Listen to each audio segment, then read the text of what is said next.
Live, Instagram, we're here, Facebook, LinkedIn, YouTube. We are in the building. Live, Instagram, we're here, Facebook, LinkedIn, YouTube. We got a little bit of feedback, but it's all gravy because we're here making things happen. Stu is grabbing, Stu is running around, grabbing his AirPods. Okay, he's ready. And Manny's about to come in. Chantel, I see you. What's up, buddy? How are you? Again, Facebook, LinkedIn, YouTube. Welcome, welcome, welcome. Excited for you. I guess we got to do this a bunch of times. Go live. Says requested. That's okay. I got you coming in. I think it's coming. I think it's coming. Maybe, maybe not. But either way, for everyone that's tuning in, Facebook, LinkedIn, YouTube, welcome to another episode of the Good Life. We're trying to get Instagram up and running. So hold on. I think I can. I think I can. I think I can. This is going to happen for us.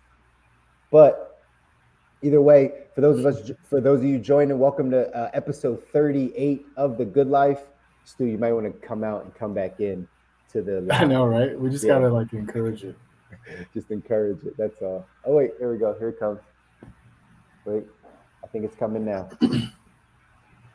There we go. Yes. All right. Attempt number 7.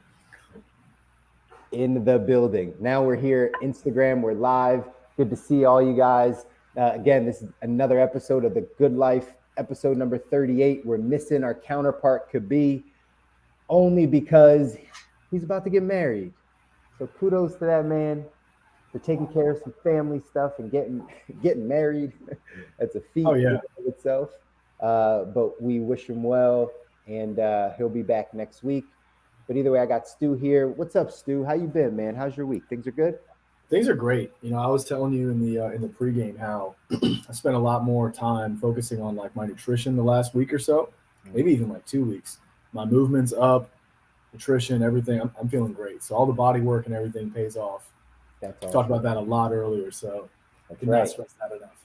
That's right. So, and if you haven't caught us, remember, an hour before this, we go live on Instagram only, where we're taking some of your questions. We're having some conversations on the pregame, just kind of talking about the ideas and how our week has been. So you get a chance to know us a little bit more and really dive deep into how we're thinking about things. So feel free to join us. That's at 7 p.m. Eastern, 4 p.m. Pacific, only on Instagram, though. So you got to follow us over there.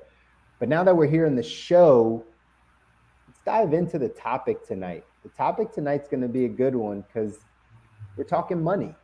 And I just really feel like it's a great topic to talk about. Maybe I'm a bit biased. But I love talking about money because I believe that if you have a high financial IQ, a high level of financial education, you can really do all the things you want to do in life. I really think it stems from you really getting to a place of financial education. We talk financial literacy, financial education, but really I think that's a huge, huge part of it. And again, if Kabir was here, he would agree, but also throw in that caveat that probably health is that foundation. But again, to each his own, and we're all kind of, again, all of these are the components of getting to the good life. But tonight we're going to talk about money, right? And it's going to be a good conversation. So we're going to talk asset classes. Yeah, and you mentioned earlier, sorry to jump in, but you mentioned earlier that it's in your biased opinion, perhaps the most important one. And I think, for me, when it comes to just the mindset and life in general, we talked about earlier in the pregame, money and time. That's personal management at its finest. So yeah, money is a huge part of the equation. So I'm looking forward to this because this is, I think you mentioned earlier, the 101 level. So looking forward to the asset classes on this. Yeah, so this is going to be more of that 202, 303 level conversation. So just to preface it, I was talking about this on the pregame that a lot of times what's a challenge when we start having financial conversations. And again, people that are in the financial services space or financial industry, whether you're talking advisors or coaches or planners or insurance professionals or anything along those lines, sometimes it's tough because we're talking to a lot of different people. Everyone has a different experience with money. Everybody kind of has a different disposition with money. Everyone's at a different place financially. So a lot of times the information that you might hear, especially on social platforms, the snippets that you might hear, the little bit of information might be geared to a certain demographic, a certain person, a certain income level, a certain net worth.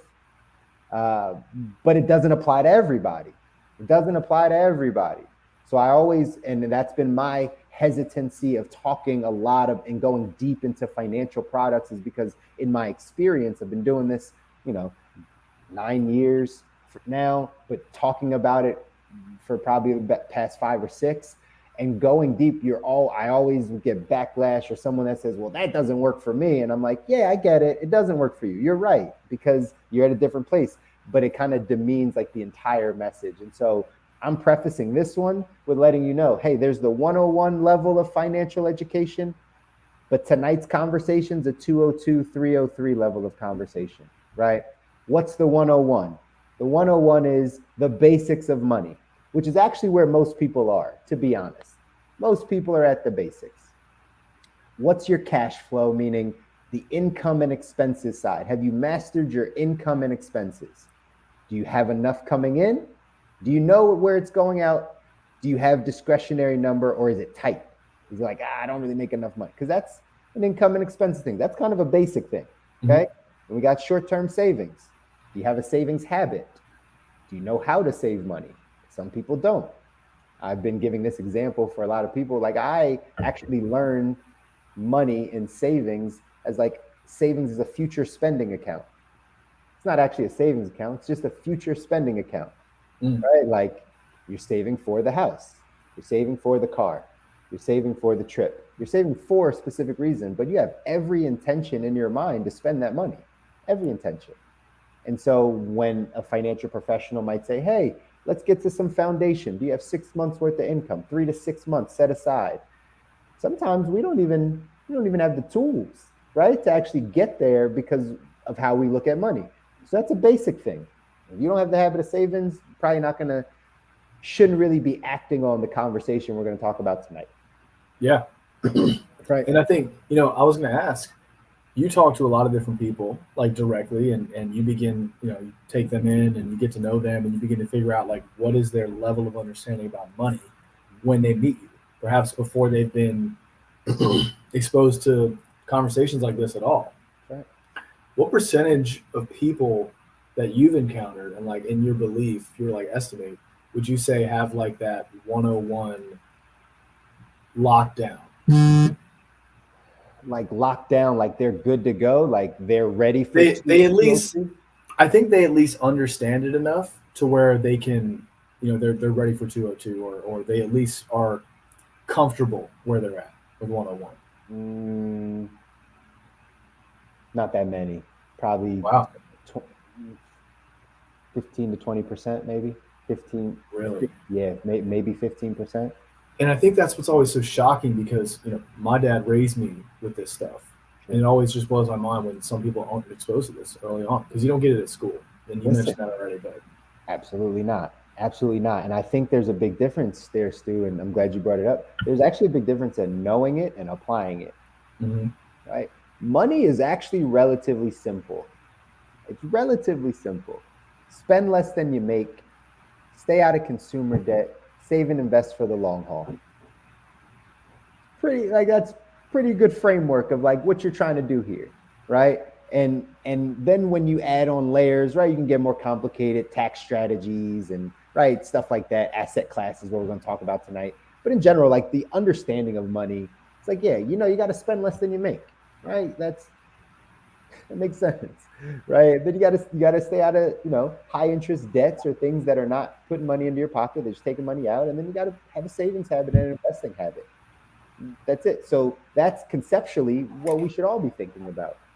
But practically, like what we actually put into practice is a completely different thing. You know why? Because money is run by our emotions, because we're emotional creatures. We can get as logical and practical as we want about money, but what it comes down to is your emotional state. Warren Buffett says you can't control your emotions, you can't control your money. That's really it. And so many people have the ability to make money, they have the ability to save and invest, but they actually can't control their emotions. We talked about personal management, right? Personal management. This is actually the struggle of most people when it comes to money, because something happens in life, they have a triggering emotions, they have things that they don't deal with, and as a result, it affects their money. It affects their money in some way. Yeah, Yeah. So that's such a great quote. I wrote that down. If you can't control your emotions, you can't control your money. It really is such a simple concept, but if you don't naturally have that awareness, as you indicated, that it's money is an emotional thing. That's how we go through it. Then that gets missed. that's right. So that's a great thing to spotlight. Yeah, and it happens in that quote from Warren Buffett. I'll give you context of how he's talking about it. It applies to what most people think about just in basic things, income expenses, right? Like, you have a bad day. Like, retail therapy is a real term. It's a real term for a real reason, because people use it as such. Like, people spend money to feel better. People choose not to look at their money because it makes them feel worse, right? These are just emotional things that happen in your financial life. Warren Buffett, though, he talks about it more along the lines of investing, because that's actually true too, right? It's the opposites. Being a great investor means that you actually are counter culture. Warren Buffett says, when people are fearful, it's time to be greedy. When people are greedy, it's time to be fearful. And it's an emotional thing. The basics of money. What do we know? Buy low, sell high. Most people buy high and sell low. It's happening right now in the crypto space. I know this is not what we came to talk about, but it's important, right? It's going to happen right now. FOMO. Bitcoin is at its highest level that it's ever been, 66,000. It's at the highest level it's ever been. You know how many people are trying to buy Bitcoin right now? No. At a ton. The FOMO, the fear of missing out, it's crazy. It's at the highest level it's ever been. Now, it'll get higher. I believe so, long term. But you got to understand that if you buy in at 66, and over the next 6 months, if it drops down to 50, then 40, then 30, you're going to have an inclination to sell, because your emotions are there. Like, oh my God, what did I do? What did I do? This is my money. The theory is buy low, sell high, but our emotions have us do the opposite. They have us buy when everyone's telling you to buy because it's at its height, because everyone's making money, and oh my gosh, you're going to miss out. And then it's going to drop, and you're going to have the inclination to sell. You're going to be like, what did I do? I wasn't smart on this. Let me take this out before I lose any more. It's the opposite of what you should do. So that's in the context of what Warren Buffett talks about, right? If you can't control your emotions, you can't control your money. If you can't control what happens when you see your money going down, if you can't control it, there's no way you're going to control your money long term. It's not possible, right? So that being said, we're going to have a little bit more of an investing conversation. That gives you a little framework to understand this is really about emotions. This is really about you versus you. I'm going to give you some things to understand about asset classes in general. But at the end of the day, it's you figuring out figuring out what you want, what your risk tolerance is, what you can handle, what you can really stomach. Risk tolerance is huge, man. Because that risk tolerance shows up in every single category of life. And everybody's got different ones depending on the category. So understanding your own risk tolerance, so you feel like the right amount of like safety, security, ambition, etc. That's an important piece that gets overlooked. Right. So let's dive in. Let's talk about asset classes. So by the way, just could you give a definition of an asset, Stu? Like, if you thought of like assets, liability, like, could you give a definition of an asset? Like a generic definition. Yeah. Generic. Something you own that has value. Pretty good definition of it.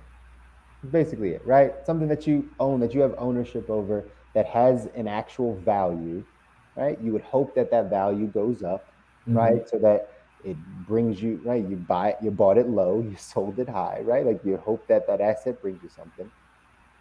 But that's a pretty practical definition of having an asset, right? A liability is the opposite. It's something that you owe debt, like you owe, right? Something that you own is the asset. Something that you owe back to someone or to a company is a liability, right? Mm. I also give another definition of it. Assets put money into your pocket, liabilities take money out of your pocket. It's another basic definition of assets and liabilities.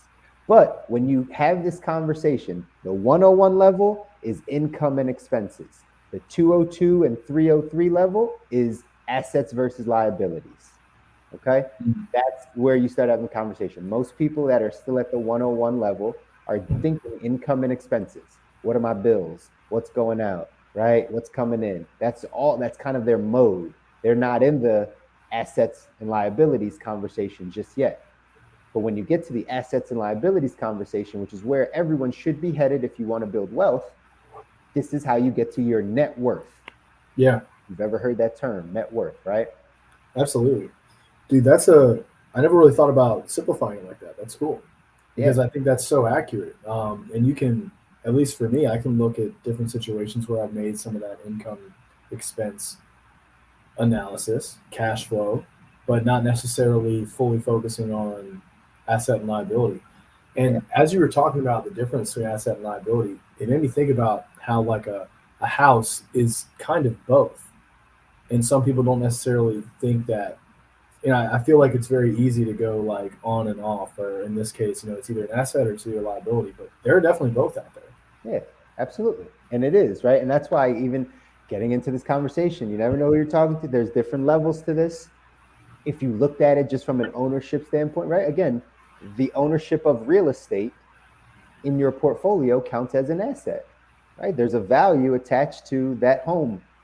And if you take that and you subtract the mortgage on it, right, it leaves your net worth, how much you actually are worth. So the home, the real estate is an asset. And we're going to talk about that. That's an asset class. But then when you get into, and this is where I debate, when you get into home ownership, meaning you live in the residence that you own, well, then the other definition of does it put money into your pocket or does it take money out of your pocket would lean more towards that's a liability, Mm. right? Because if you just live there, it takes money to run that house. It takes money to run it. You got to pay the mortgage, you got to pay the heat, you got to pay all the stuff. So actually, it's not a cash flowing asset. It's not cash flowing you any money. It's taking money out of your pocket if you actually live in the place. And so that's when we get into these debates of like, is a home an asset? Is it a liability? But you made the points that like it's kind of both. Depends how you look at it, though, right?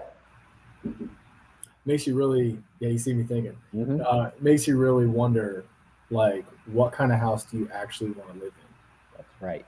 Does That it is the have to answer. be the biggest and the most expensive, or is that just a trap? Mm-hmm. You're hitting the nail on the head, Stu. Like I that's never it. thought about it like that because you see that flash around a lot on like social and TV, home and garden, like people living in houses that are like extravagant. Like they'll even say what the person's salary is, and then they'll say the house. And I'm like, are you sure that's the right choice for you? Because Exactly. that's a lot. It means you're spending most of your income just to be in a space. What about like education for your kid or traveling or Right. fun? And everybody knows how much I like fun. So Homes are consumption items. Homes are what you consume because we can if you just have a roof over your head, that's fine, right? If you have your basic necessities met in a home, it doesn't matter if it's 900 square feet or 10,000 square feet. Your basic necessities are met. You have a place you can lay your head, you have running water, you have a roof, you have a bed, you have comfort, shelter, right? After that, it's just about what you like. Do you like big homes? Do you want small? It's just whatever you choose to consume. That's where we get into. That's why it's a liability. Like it's not necessarily just an S because you're just consuming. Like now, again, we're about to dive in. Real estate as an asset class. If it's cash flowing you, And this is why, right? That becomes the asset, because most times when you are investing in real estate, you actually don't care about the size of the home and you care about the numbers. You care about the numbers. It's an investment. You're going to say, what am I buying it for? Right? What's the ARV, or like how much am I going to have to put into this? And then you're going to see what your return on investment is. What's the cap? How am I going to be able to make money from this? Am I going to sell it? Is it good? Am I rent it out? You just look at numbers. You don't actually look at, oh, I like this dining room. It looks great. Like the chandelier looks wonderful. Like that's just consumption. That's just what your preference is. Yeah. We get these things mixed up a lot, Stu. We do. And I love the real estate piece of that. It's such a great point. Like, why would you not look at the numbers? It's comical when you point it out. Because I've done it. I know. I've done it both ways. And it's like, wow, I can't believe we never thought about that before. Why would you not look at the numbers? Like, it's math. It's very, very simple math. Like, and just a little bit of market awareness.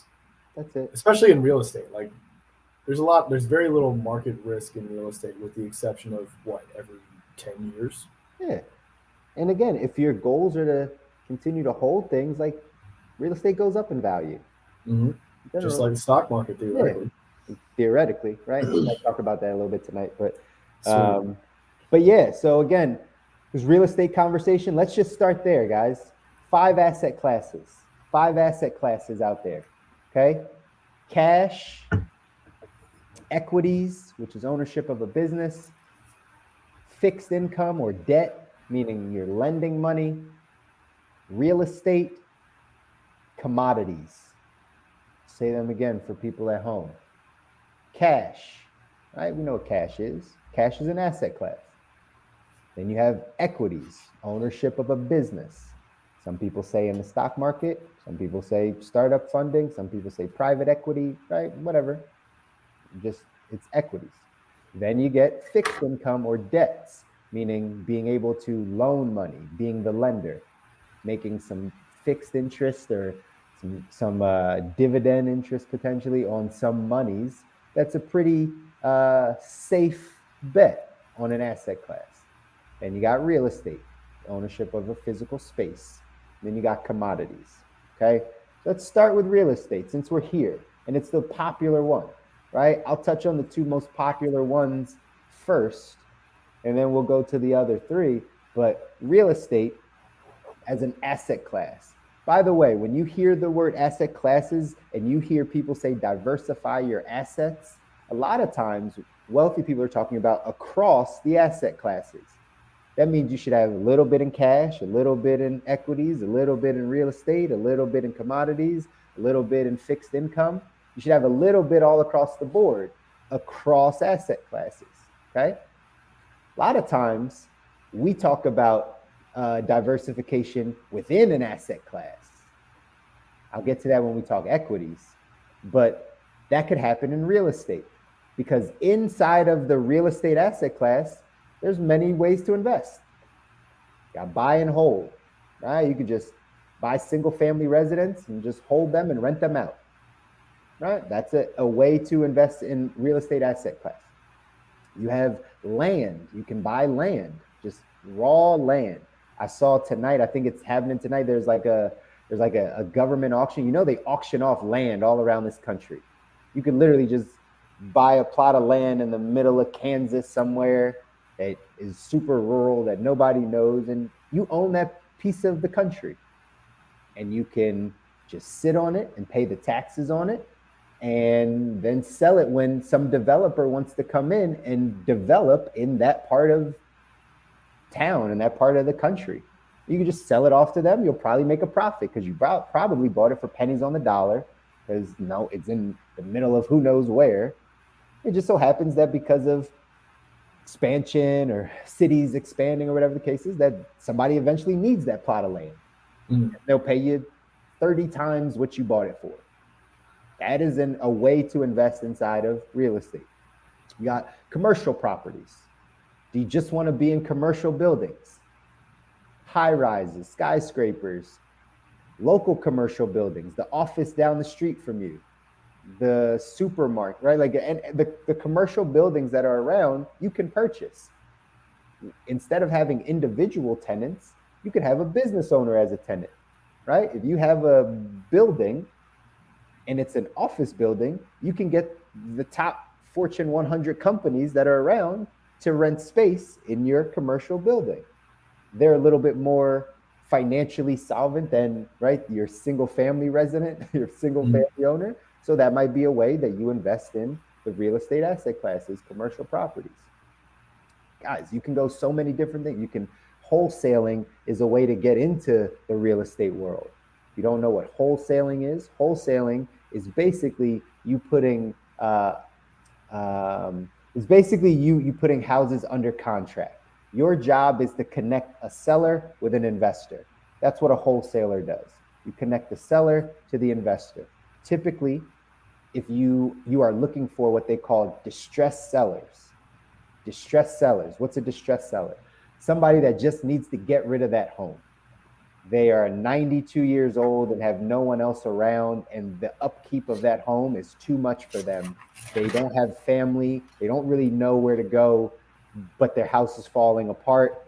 It would probably make sense that they could get the $120,000 from their house, the $60,000 from their house, and go move into a senior living facility and let the what they sold pay for that senior living facility.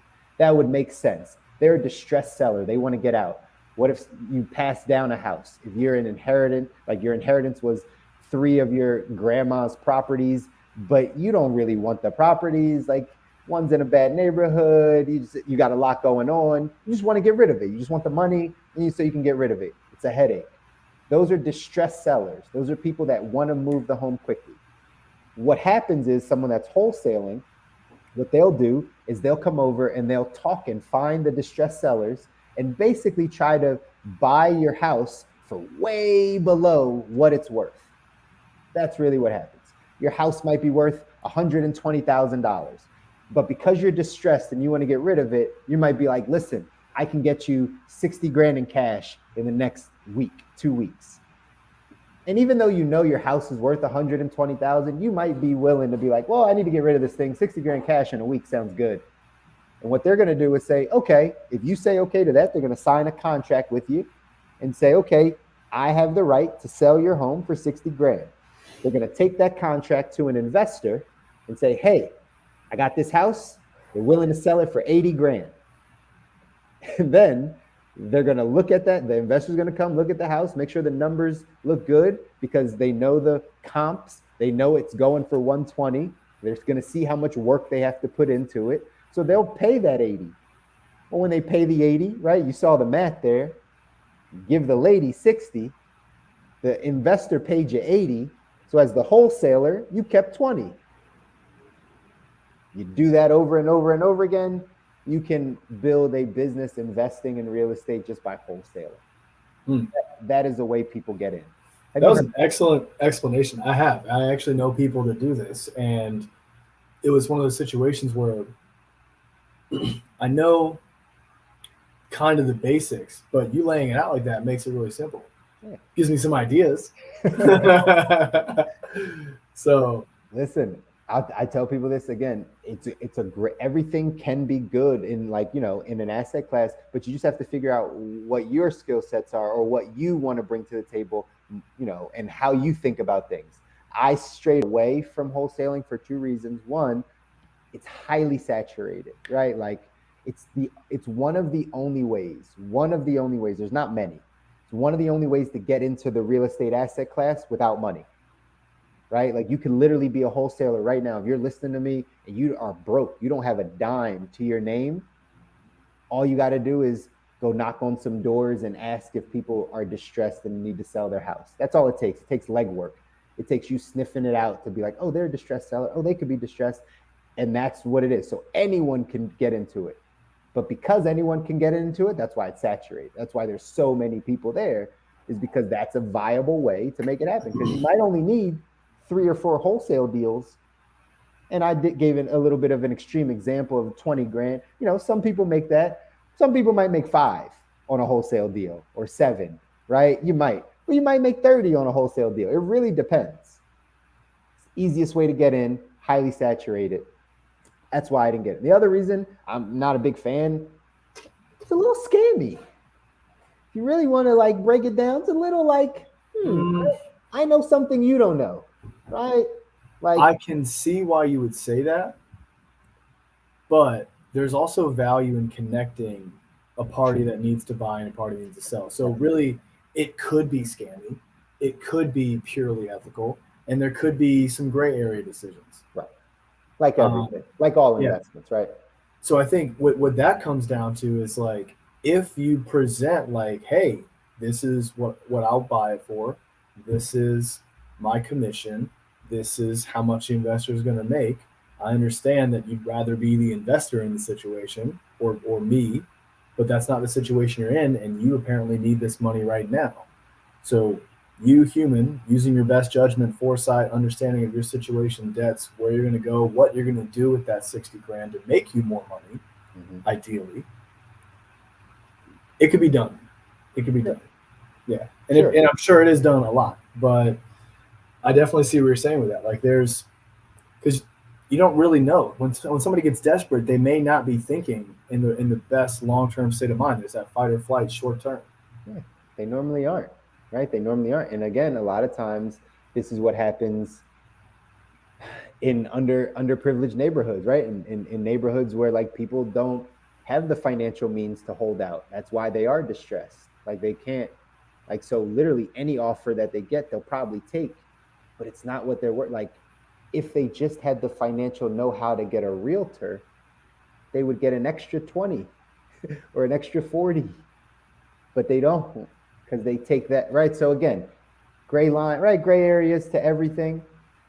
But just know, since we're talking about it, like, just know there's plenty of ways to invest in real estate, in that asset class. It doesn't Yeah. have to be how you think about it.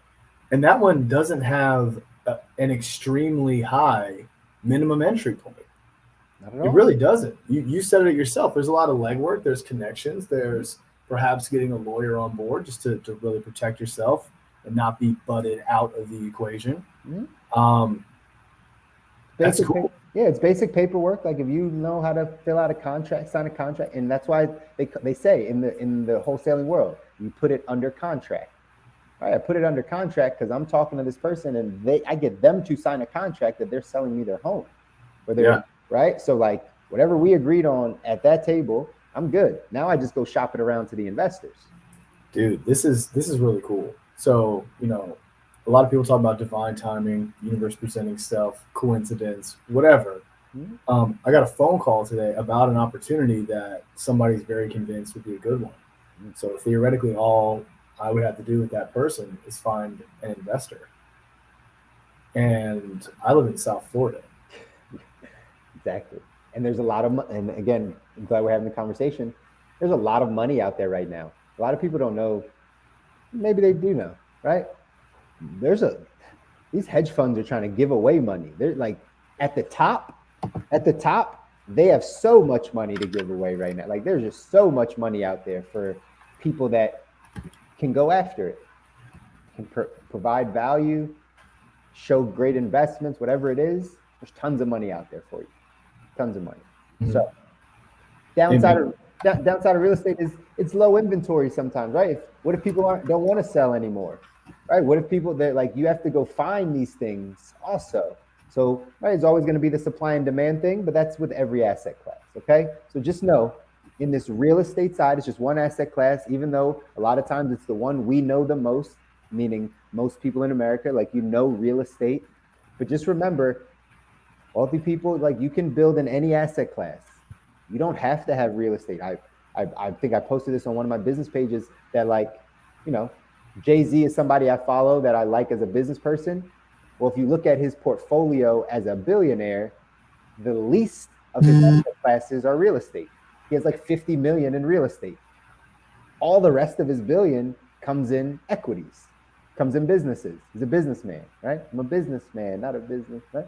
I'm not a businessman, whatever the line is. No, but that's what it is, right? Like he's in business. So you don't have to build in real estate, but you can. And if you do, you just got to pick which one's going to be best for you. buying and holding single family homes, multi-families, apartment buildings. I heard Grant Cardone, he's big in the real estate investing side, say one of the mistakes people often make is they buy the house or they buy the investment that they have money for and not the best possible investment. Right? When it comes to real estate, you're just buying what you think your pockets can handle instead of looking for the best possible one that gets you the most return. Yeah, return on investment. Absolutely. That's right. ROI. That's right. That's what it's about. When you're investing, it's about ROI. So maybe you might have the money or you know how to finance that single family residence, but really that $7 million apartment building is really the best deal on the market in your city. You just can't see that big because you're like, I don't have 7 million. I wouldn't. But that's actually the thing that would get you a 25% ROI in the next 3 years, where the single family that you might have the money for only gets you 7. But that's where it's all about the numbers, ladies and gentlemen. It's all about the numbers. So, dude, that was inspiring. I literally just took action on that opportunity because of you explaining some of this stuff. So, you're welcome. Thank you, sir. Let me get a 2% cut on that, brother. Oh God. Oh my God. It's all good. We'll talk off air. All good. Anyway, that's real estate.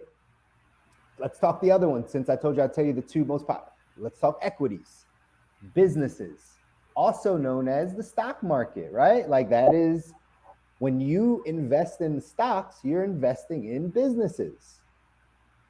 Warren Buffett, let's go back to potentially the best investor of our generation, right? Warren Buffett says, if you're going to invest in the stock market, if you're going to actually be good at this equity side, there's 3 things you know that you need to know in order to pick great stocks. Because when, again, picking great stocks mean you're picking great companies. I want people to realize that. We play around, they've made it, Robinhood has made it, society has made it that buying stocks is like gambling. It's like, ooh, it's fun, it's right? Like it's the gamification of stocks and right in the market. We think it's right, it's a game, but really it's quite serious and can be well thought out. Exactly. And if you want to get market good at analysis, yeah. If you want to get good at it, you got to have that market analysis. Have you heard this type of stuff from Warren Buffett, or you've talked about? No. You're loosening up a lot of things that I've like kind of heard. I'm kind of putting them together as you do it. That's why I love talking about money. It's awesome. That's why I love talking about it. Yeah. Yeah. So I forgot exactly where. No, you asked me if I'd heard about some of that market analysis stuff before. In each and every one of these asset classes lies the opportunity for market analysis. And I think that's what I'm finally starting to understand, like understanding marketing, obviously sales too, but marketing, but also the forecast of the market is key. That's it. So Warren Buffett in equities, if you're planning on investing in stocks, if you want to get really good to build wealth in these areas, he said there's 3 things you need to know about a company. You need to, 1, know the industry.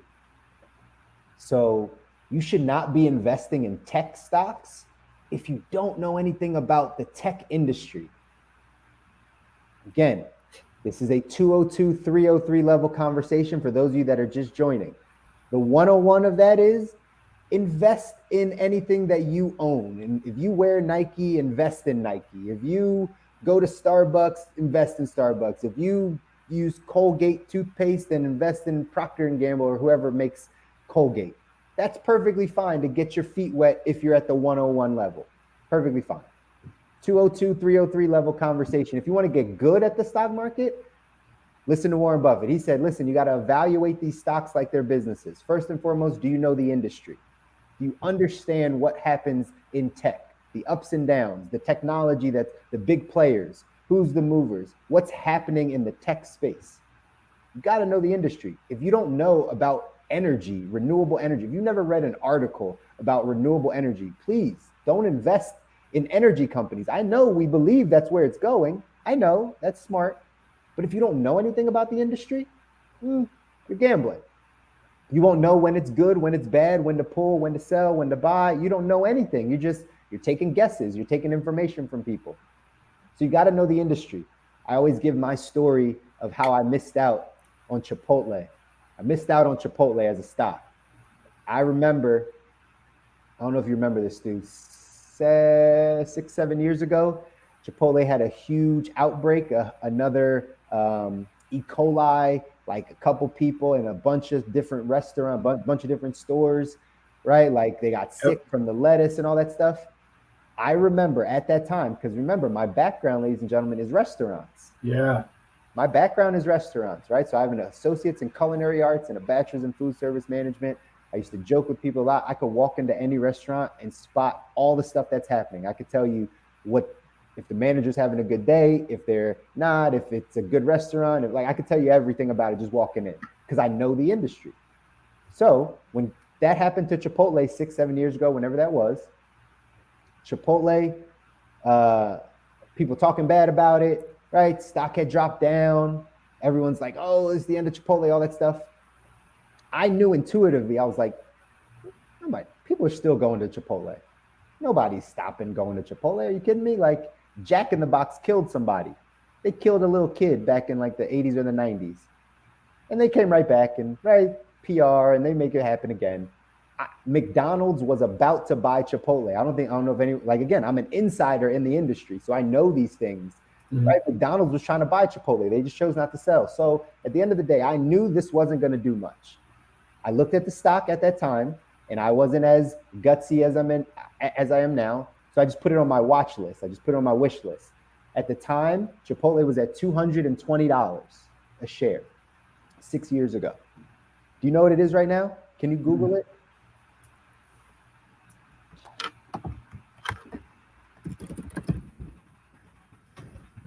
Chipotle stock price.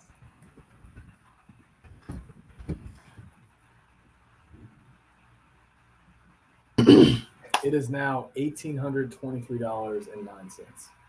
So 9 times increase. 6 years. 6 years. If I had pulled the trigger on that, and again, I'm going to teach you guys the strategy, like how it's supposed to work. If I had pulled the trigger on that, that's a 9 time, right? Think about that, guys. 6 That's years. wild, dude. It's nuts. I'm looking at the graph now, the 5-year graph. That's absolutely wild. It's nuts. And this was after an outbreak. This was after an outbreak. And it just skyrocketed. Now they had some investors come in, right? Like I think Bill Ackman and some people came in and did some active investing in there and shifted. But like think of Chipotle was a staple in the pandemic, ladies and gentlemen. Chipotle app and delivery was like one of the first ones in the pandemic that adapted quick. They had you come pick up your food, right? No more, like they were one of the first companies to pivot and make it happen. That's why their stock's at almost $2,000 a share. It was at 206 years ago. So also when we talk about exponential growth, you have a better chance of doing it in the equity side than almost any other asset class. Yeah. You know what's interesting? I was thinking about how, we often talk about different agendas, and conditionings that's going on. Oftentimes in film or shows, whatever, you see people who are investors, who are doing the business stuff, who are doing the real estate or the stocks. They're always like personified as like negative or almost like bad intentioned or evil, when in reality, that's not necessarily the case. And they might not necessarily be that well off. It could just be that there's somebody like you or me that's just getting into it, and we're all at different stages along that process when it comes to wealth.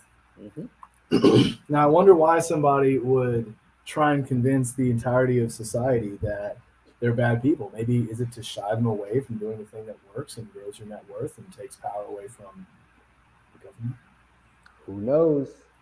Who knows? But I'll tell you, none of this stuff is coincidence, right? We talked about this a little bit on the pregame. Why don't we learn about this stuff? Doesn't the government teach us this stuff? Well, because they don't really have an incentive to teach us this stuff. Why would they teach us this? Right? And it's to those, we often, I think it's funny. We often point out how there's a lot of like cynics out there. And some people may look at like us presenting these possibilities or asking why as like we're actually more cynical. When in reality, we're just looking at life and just being like, huh, out of all the people I know who may or may not try and do something for themselves or who may try and do something for everybody, and there's that whole spectrum in between. So You're hitting the nail on the head, right?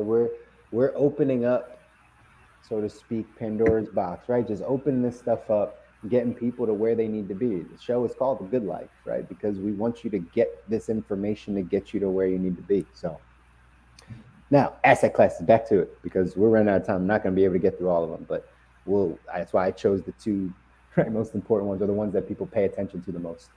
But either way, back to Warren Buffett. 3 things you got to know if you're going to do well investing in stock. One is you got to know the industry. That Chipotle example was you guys seeing that. Like, I understand that I would invest in restaurant stocks because I know the industry. I know consumer trends. I understand what people are going to do. I know delivery will be big. Like, I know the industry. Second thing that you need to know, according to Warren Buffett, to pick a great stock, is you need to know how to read the company's financials. Every publicly traded company, that's why it's called publicly traded, because it's open to the public. It's traded to the public. By law, they have to put out a quarterly prospectus. By law, every quarter, every 3 months of the year, they have to put out all of their financials, all of it. Assets, liabilities, income, expenses, the whole sheet, the P&L, everything. A message from the CEO, maybe from the CFO. They need explanation document every 3 months, ladies and gentlemen. Now, what I said at the very beginning of this, I said, hey, financial education, financial literacy, kind of one of those foundational things going to help you build. Most people don't even know how to read a prospectus. You've never even read someone's pro forma or some P&L or what it looks like. You've never even read it. Maybe no one's ever taught you how to read it. But Warren Buffett says if you're going to be good at investing in stocks and equities, you got to learn how to read a company's like financials. Is it a good company? Are they holding a lot of cash? Are they in a lot of debt? What were their sales over the past year, 2 years? Is it trending up? Is it trending down? Right? What's happening with the money? Does it go to new equity? Most people don't know how to read it. You don't even know how to evaluate. You just look at it as like, this is confusing. But remember, if you're buying a stock, you're buying a piece of a company. That's what it is. So Warren Buffett says you should evaluate it as such. You should evaluate it like it's a piece of a company. So you got to be able to read that P&L. Third thing he says that you got to know is you got to know the management team. You got to know who's at the helm of the ship, who's running this business. Again, we take stocks very lightly, 101 level, buy anything you want. If you think it's a good investment in stocks because you know it and it's a good product and it's big, one of the what they call blue chip stocks, Apple, Amazon, Google, Nike, right? McDonald's, any of those, like, sure, go ahead. You use it, fine. You're at this level, the 202, 303, you want to get really good at the equities asset class. Who's running the business? If you bought an actual business from someone, wouldn't you want to talk to the owner? Like, wouldn't you want to know, like, hey, how's your experience been running this business if I'm going to buy it from you? Sure. So that's, again, public information. Who's the CEO? Who's the CFO, the CMO? What they call the C-suite. They make the decisions for the company. So it makes sense to know who's in the C-suite. What's their philosophies? What's their track record? Yeah. What's their track record? All those types of things. That would be important to understand if you're going to buy a company. You might even want to look at who's on the board. Not everyone goes that deep, but if you want to get good at equities, you might want to look at who's sitting on the board. That means who's inputting with this company, right? Who's giving another input? Who has vested interest? Because that's how it works when you get there, right? The board, the heads of these companies just sit on each other's boards, and they just make decisions for all of them. That's good for everyone. So that's information that you should know if you want to buy a company. That's Warren Buffett, greatest investor of our time potentially, says you need to know the industry, you need to know how to read their financials, you need to know the management team. And because of that, then you would pick the 3, 4, 7 companies that you believe in. That's the game if you want to get good in the equity side. Now, if you have no care to get good at equities, put your money in index funds. Charlie Munger and Warren Buffett will both say, if you don't want to do any of that work, an index fund basically gives you the index, meaning the average of an entire market. You can get the S&P 500, meaning the top 500 companies in the United States. You can just buy an index that says, right, we're just going to take whatever the market does. With all the 500 companies, some go up, some go down. You got your top tier ones, you got your bottom ones. Some do well, some don't. That index over a 15, 20-year period will just beat out the market. It's proven that like you can just set it in index funds and forget it if you don't want to do all this work. If you don't want to read a performa, if you don't want to look at the management team and figure out an industry and get insider information and read articles and all, if you don't want to do that, it's fine. Dump some money in index funds, set it and forget it. But that's what we call passive investing. It's passive. You just put it over there and it'll grow. This is a 202, 303 level. So we're talking about wealth building. You build wealth. If you want to build wealth in equities, stocks specifically, I would recommend the Warren Buffett method. It's going to be the best thing for you. Nice, man. That was a lot of information. You got me thinking about a lot of different things right now. I think, I've always had familiarity with an index fund. I was heavily encouraged to invest in it, but I don't necessarily think I thought about it to this level of detail before. Interesting. And what's cool is as you move money from asset class to asset class and make different investments, especially with your own business, you go through a trial and error period.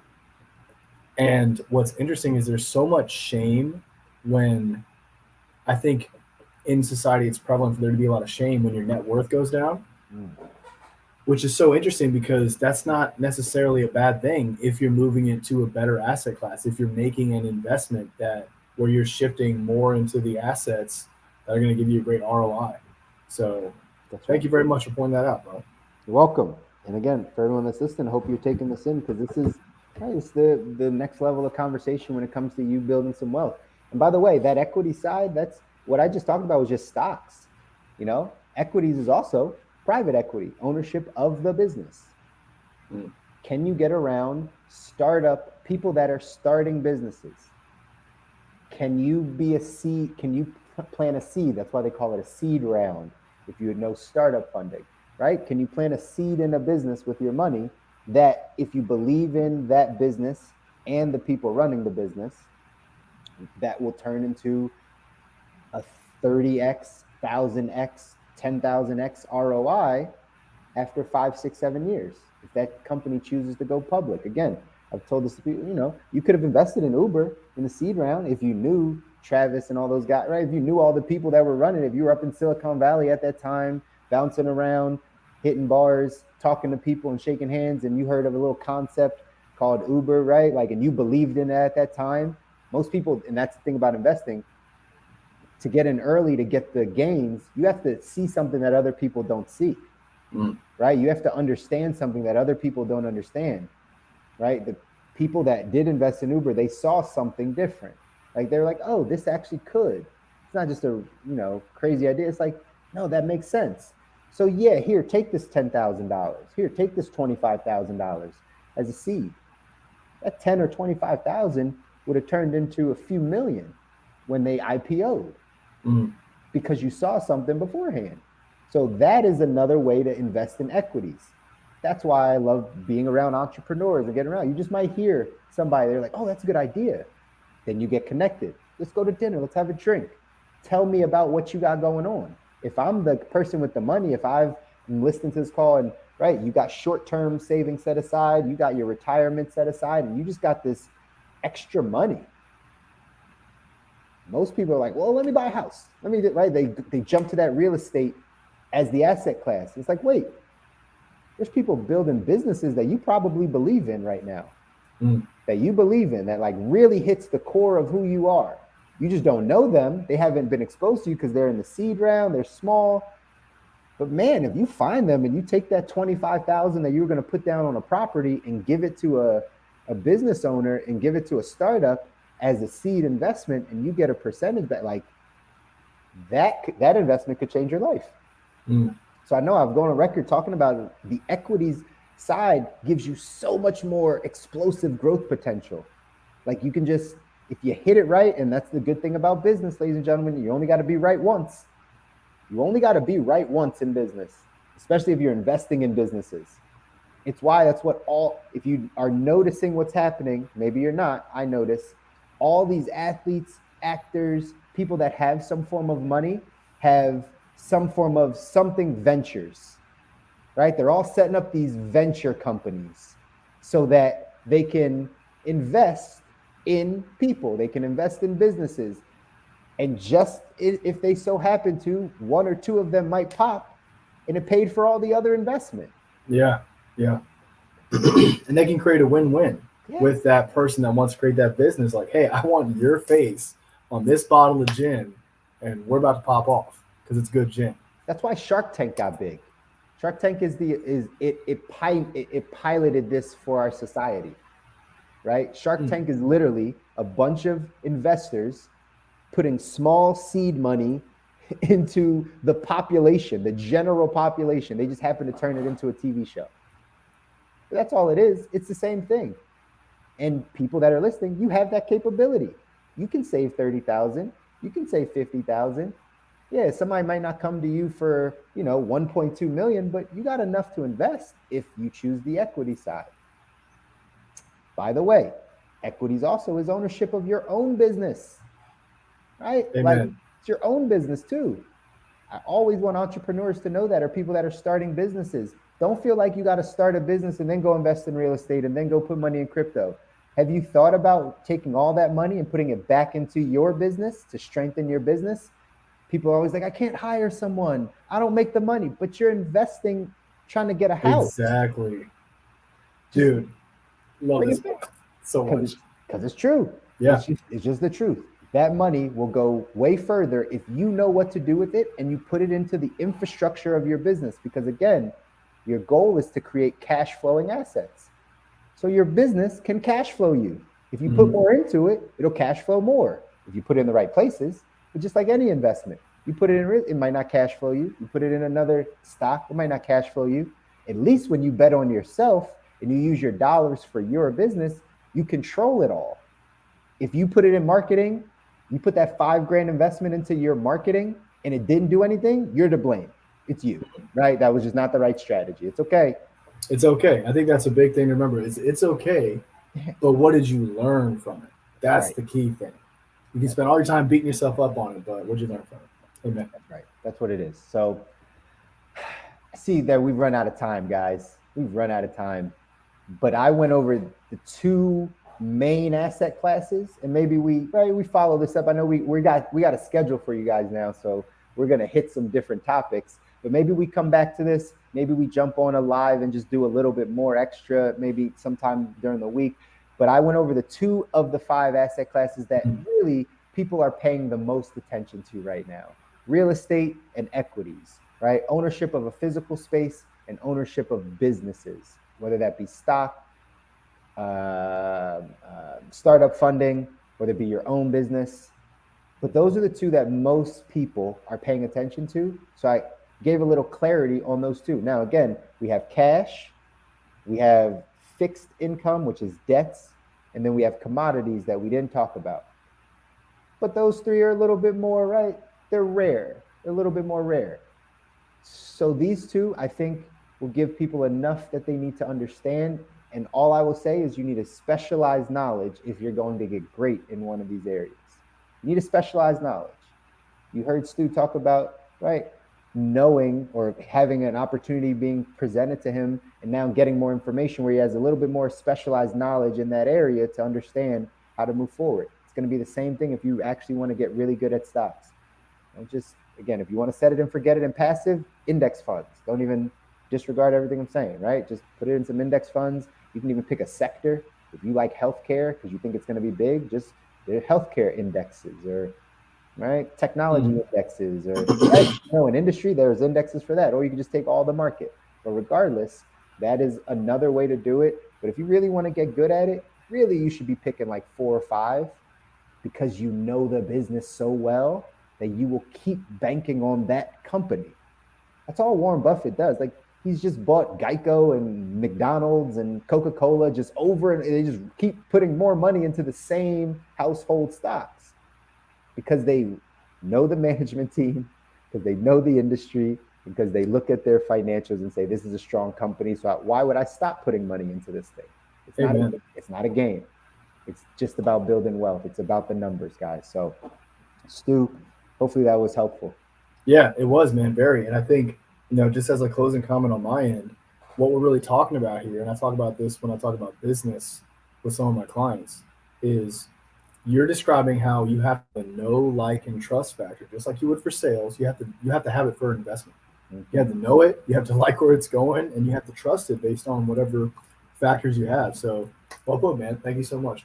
It's huge. It's huge. So, again, guys, this is what we do. I love having the conversation around money. And again, this all leads to the good life. You get these basic things. Again, this wasn't a 101 conversation. If you don't have 6 months of savings, don't go talk. But you could start studying. You could start studying right now if you know, hey, stocks might be the place. Maybe you should learn how to read a performer. You should learn how to read a P&L. You should learn how to, maybe you should look at one. You can go to anyone's website. Go to Chipotle's website. Go to the bottom. There'll be small print. It says investors. Click that investors on anyone's website. Click that investors little tab. It's going to open up all their prospectus stuff, all the stuff that you need to know, all the stuff they're in the news, all their articles, because they by law have to give it to you. So if you really want to get good, that's where you got to spend time. Don't listen to people. Don't listen to the hunch of the day. Don't listen to what your friend said. None of that. That's just speculative. That's just gambling. Right? You want to get good at this wealth thing, you got to get your own knowledge, dive deep, get in there, learn the stuff you need to know so you can feel good about your investments. If it's not external investments and you have a business, invest in your business. Put more money into it. Get a virtual assistant. Hire a staff member. Hire someone to do marketing. Hire someone that's going to actually grow that thing out for you. That'll cash flow you. So these are just some ways, guys, some ways to make it happen. I appreciate everyone that's tuning in. Again, for those of you that have not yet done it, at the bottom of the screen there, bit.ly/email TGL. Get on the email list. We got big stuff coming up for you guys in 2022. Stu, myself, Kabi, we're trying to bring you guys all of the information, all of the value. We're talking about throwing an event, some things that we're going to talk a little bit more about and get you guys excited for. But sign up for the email list. We're going to start blasting out some things for you. Feel free to like and share all this type of stuff so we can get the message to more people. And until next week, we're going to sign off for the good life. All right. Thank you, Chris. Later, guys. We're out.